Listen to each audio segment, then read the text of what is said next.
Hello বন্ধুরা, আজকে আমি রান্না করব খাসির মাংস দিয়ে বিরিয়ানি। তো দেখো, আমি তোমাদের সাথে সেই রেসিপিটাই শেয়ার করতেছি। তো প্রথমে মাংসে লবণ হলুদ দিয়ে সব কিছু দিয়ে নিলাম। আর একে একে জিরা বাটা, আদা বাটা, মশলা বাটা, এইদিকে পেঁয়াজ বাটা, রসুন, ঝাল বাটা সব কিছু মাংসেতে দিয়ে নিলাম।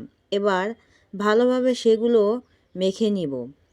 আসলে যত ভালোভাবে মাখানো যায় ততই মাংসটা কিন্তু খেতে স্বাদ হয়। তো দেখো, এইদিকে মাখা হয়ে গেছে, এই জন্য কিন্তু জল দিয়ে দিলাম। আর মাখানো শেষেই কিন্তু আমি তেলটা দেই। এইদিকে দেখো, চুলায় কিন্তু তুলে দেওয়ার পরে বলকও এসে গেছে। তো ভিডিও করতে গেলে একটা সমস্যা হয় কি, এই রান্নার সময়, এই তো ভিডিও করার সময় এরম একটা ঝাপসানো দেখা যায় না আর কি, এই জন্য একটু সমস্যা হয়। তো যাই হোক, দেখো মাংসটা কিন্তু কষেও নিয়েছি। আর মাংসটা কিন্তু এই কষানো অবস্থায় কিন্তু নামিয়ে রাখবো। মাংসটা কিন্তু আমার হয়ে গেছে। আর এই পর্যায়ে আমি দিয়ে দিলাম পেঁয়াজ কুচি। আসলে পেঁয়াজ কুচিগুলো লাল করে ভেজে রেখে দিব। আর ওই তেলেই দিয়ে দিলাম তেজপাতা আর সাদা এলাচ।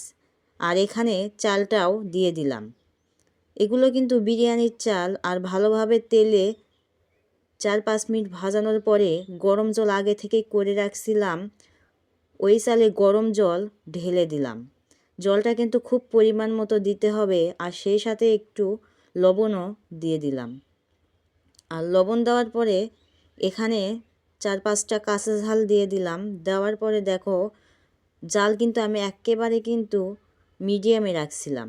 আর এই পর্যায়ে যখন হয়ে গেছে, সেই ক্ষেত্রে কষানো মাংসটা এর ভিতর দিয়ে ভালোভাবে মিশিয়ে নিলাম। আর এখন জাল একেবারেই নো আঁচে রাখতে হবে। আর এইরকম ভালোভাবে ঝাঁপিয়ে রাখলাম। ঝাঁপিয়ে রাখার পরে আবারও ওইটা আমি দেখলাম। আর এইভাবে মিশিয়ে সব কিছু মিক্স করে দিলাম। আর এই পর্যায়ে দেখো, পেঁয়াজ কুচিগুলো ভেজে রাখছিলাম, ওই পেঁয়াজগুলো আমি বিরিয়ানির উপরে দিয়ে দিলাম। আর দেখো, আমার কিন্তু বিরিয়ানি হয়ে এসেছে। কালারটাও দেখো খুব সুন্দর এসেছে। তো রান্নাটা কেমন হলো অবশ্যই কমেন্টে জানাবা। ওকে, ভালো থাকো।